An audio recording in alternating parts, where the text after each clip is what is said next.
daylight and he pretends nothing happened. Number two, Gen Zs, some of them are still missing. That is one. Others, we don't know where they went. What are the threshold of taking someone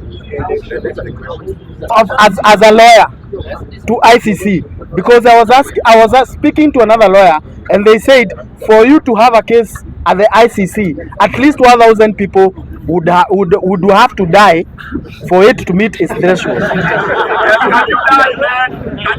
As my second question is on what you are talking about. As a senior counsel and as a learned friend, can you be clear? Can you be crystal clear? When are we supposed to have the next elections? Can you give us specific time and date? And if it doesn't happen on that day, are we able to? What can we do? What does the Constitution provide for us? And then please do not tell us to go to court. We've been in those roads before and nothing happened. Viva, viva, viva! Viva. Members, let us be within the nini. Unajua mambo ya wanabunge ni mingi. Question. In one question, kindly, let's have time. One question within the nini, the topic. Comrades, for Amochieng Ongoka, wakili na mjua public nimepata. Kutieno hata akitafuta kiti ni rafiki yangu hata nyumbani. Oda. Hii swali nataka kuuliza kwanza itakuwa ngumu sana. Haya sasa mnisikie. Unless I had wakili wrongly, hakuna kitu inaitwa term limit. So within this reason, if William Ruto chooses to serve 10 years, will he be against the law? Umesikia amesema hakuna kitu naitwa term limit. If William Ruto chooses to serve 20 years, according to wakili's argument, will you be against the law?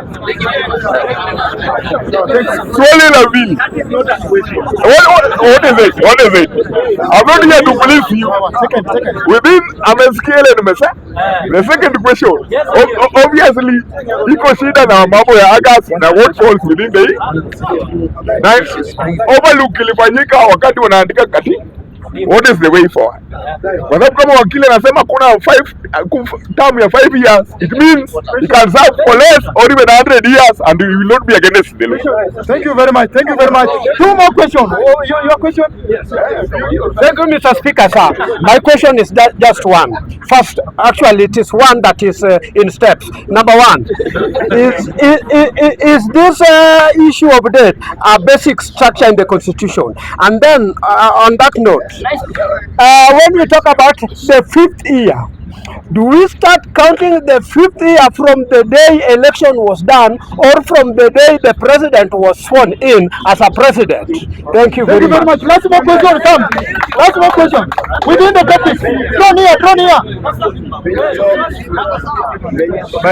My name is Austin. My question is, are your thoughts in line with the former Charles Nesai, because he was the one standing for the implementation of the 2010 Constitution? Are your thoughts in line? Does he agree as that Constitution says like that? Thank you very much, honorable members. Now let's wakili respond. Okay, sawa. The last. Yangu ni moja tu. Wakili, why is it that you lawyers did not go to court then when Kibaki was supposed to leave office in December, I think 2012? Because the election of 2013 was a mistake. It was supposed to be the 5 years was ending earlier. So why didn't you go to court to kafanya elections mwezi wa 4, mwezi wa 3 kuliko vile ilifaa? Mbona mkwenda kotini wakati mka? So let us wakili respond, then we'll have another set of questions. Let's start. And I want us to, these are very good questions because these questions help us to understand. Let me start from the last question about why we did not go to court. Remember, Kibaki was elected under the old constitution. Yeah, that's true. And he was elected to serve, as I said, under section 9 for 5 years. This new constitution had provided in the 6th schedule, transition provisions, that the parliament that is in office at the time of the enactment of the constitution will serve for the entire term duration that is remaining of its term. That parliament's term was coming to an end on the 15th of January 2013. And the transition provisions also provided that upon the dissolution of that parliament and the dissolution of the Grand Coalition government, then we shall hold our first elections within 60 days. 60 days was ending on the 15th of March 2013. IEBC then chose the 4th of March to be the elections date. So it was well within the law to conduct that election. The second question, are my thoughts in line with Nyachae's thoughts? I have not had occasion to share these views with Nyachae, and I know him to be a regime apologist. He wants to serve, and I don't expect anybody who is holding a public office to share these thoughts. Why? They are benefiting. To them, if you are giving them an extra 1 year in office, they'll be happy. I don't think, but I've not yet consulted with him to hear his thoughts. The question about when does the 5th year start? Very important question. In terms of counting, I want you to understand these two things. We have two concepts: election cycle and term of office. Don't mix the two. Yes. Term of office is standalone. Election cycle is also standalone. That is why we conduct elections even when the president or the member of parliament is still in office. The elections are conducted when they are still in office. The election cycle is self-executing. It is not contingent on the term expiring. Once the election has been conducted and a new person elected, that is when now the term expires. And I tie to the question that was asked by Ochi, that will Ruto serve for 20 years. Always remember this. Our provisions in the constitution on elections, the cycle of elections I'm telling you about, it is self-executing. Every 5th year, inside the 5th year from the last, we must go to elections. So no, Ruto cannot serve for 20 years, he cannot serve for 10 years without elections. Because for us, as Kenyans, as per our constitution, every 5th year, we go and conduct elections on the 2nd Tuesday in August that falls inside the 5th year. What is the exact date? The exact date will be 11th of August 2026. Somebody may, next year, on the dot. Somebody may argue for 18th of August. That is if you say we only take the August that falls inside the 5th year. But if you take August the month, it will be the 11th of August 2026 as the date of our elections. Any other date can only be the 3rd of August, the 3rd August, the 4th August, the 5th August. In fact, to put this thing into context, there is no 2nd Tuesday of August that falls in the year 2027. There's none. There is no 2nd Tuesday in August the year 2027 that falls inside the 5th year. That date in 2027 falls outside the 5th year. The 5th year ends on the 8th of August 2027.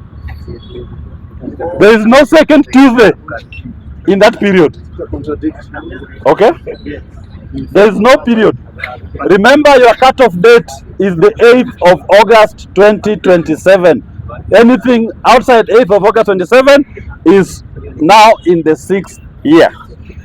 The basic structure, yes, I agree. This is part of the basic structure of our constitution because it's a self-executing provision of the constitution that the sovereign, the people, are using to donate their sovereignty.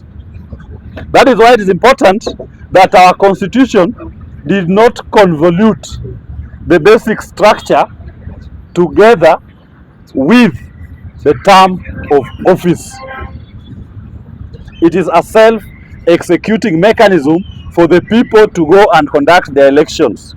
It is not left in the hands of a politician to decide for you when elections are going to be held. Remember before, the president will use the election date as a secret weapon. Moi used to do it a lot. I will decide when to dissolve parliament. It's my secret weapon. I catch the opposition off guard and I rig the elections. And just to briefly touch on the questions about the threshold. ICC, you don't need to kill 1,000 people for the threshold to be met. The only basic thing you need to do is you must prove that the attack is against a civilian population. Number 2, it is systemic. And number 3, it is widespread. The killings that have taken place here in Kenya, the abductions, they are done by an organized group, right? Yes. The police, the organized group. They are targeting civilian population. It is civilians being killed and being abducted. They are systemic and they are widespread. The threshold has been met for ICC. And I know there are some groups that are trying to push to open up cases before the ICC in respect to the situation in Kenya that led to the deaths and the abductions and the forced disappearances. But I also hasten to add this. We don't have to wait for ICC alone. We have now something in law called the universal jurisdiction concept. For those who are alive or attuned to international law or news, there's a time when there was a warrant of arrest issued against Kagame in Belgium and France. You can go to courts that have jurisdiction, that have adopted the concept of universal jurisdiction, where certain countries have said any death to a human being, any, they value human life, that even if you kill somebody in Kenya and it is done in a way that constitutes crimes against humanity, we as a country, we can exercise jurisdiction and try that person even in absentia. So don't be surprised if one day you see a warrant of arrest issued against William Ruto or Bungei in France or in Belgium for what has happened here in Kenya. Kenyans are exploring those as options beyond just ICC, and you can be tried in so many other jurisdictions. The other thing that I want to say as I conclude on this, you know, one thing that Kenyans have not appreciated, when you read your constitution, the structure of drafting was purely an American model. That is why you have a pure presidential system. You rejected the parliamentary system. You rejected the hybrid. You went pure presidential. That's American. You came up with a bicameral parliament, Senate and National Assembly. Just like in America, Senate and House of Reps. You came up with a Supreme Court. That's American concept. Commonwealth, we always have constitutional court. You go to parliament, you find majority side, minority side. Those are American concepts. In common law, it's normally the government side and the opposition. So also, in terms of term, the cycle of elections, you went 4 years. In America, the elections are every 4 years. You serve for 4 years, then we do elections inside the 5th year. Thank you very much, Mr. Speaker.